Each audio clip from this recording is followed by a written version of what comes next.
So the hardest thing about this caprice, I think, is the intonation. So let's talk about some strategies for intonation practice.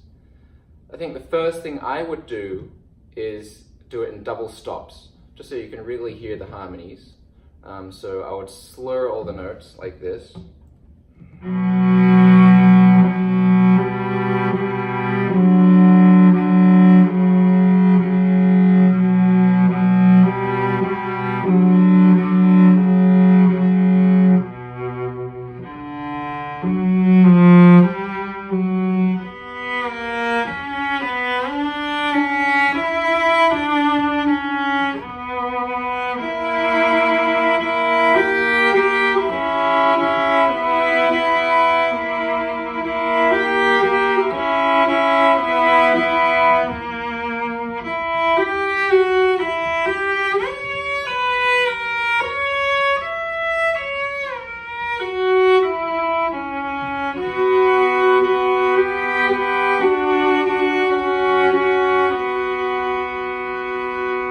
Go through the whole thing very carefully like that, and then you could also do it a little faster but with separate notes.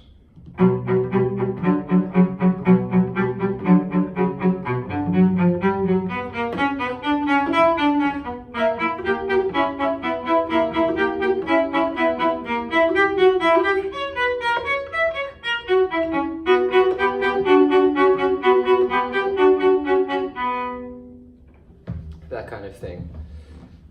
I think it's much easier to hear intonation if you do it legato. So my next step would be to do it legato, 4 notes at a time and then 8 notes at a time, like so.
The next step, I think, would be blocked unit practice. So by that I mean doing quick units with little breaks.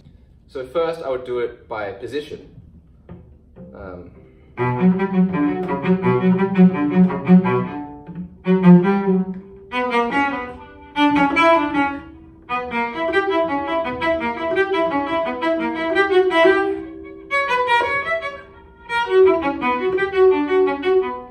And then I would do it by groups of 8 notes.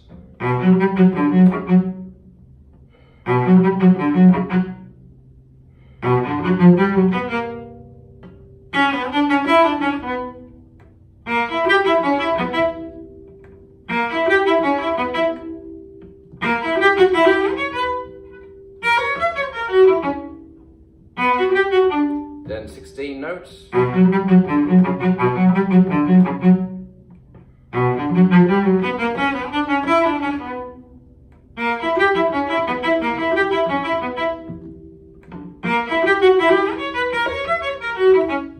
Then I'd start playing it in tempo, but feeling strong downbeats internally.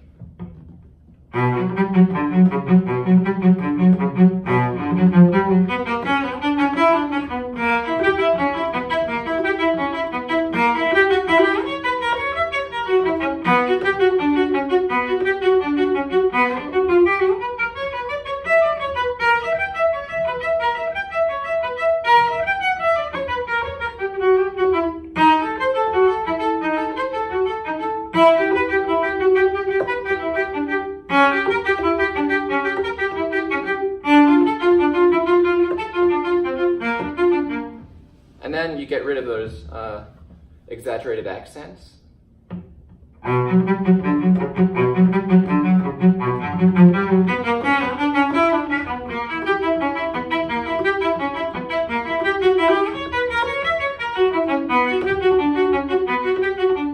And so on. I would just go through the whole thing with that kind of methodical practicing.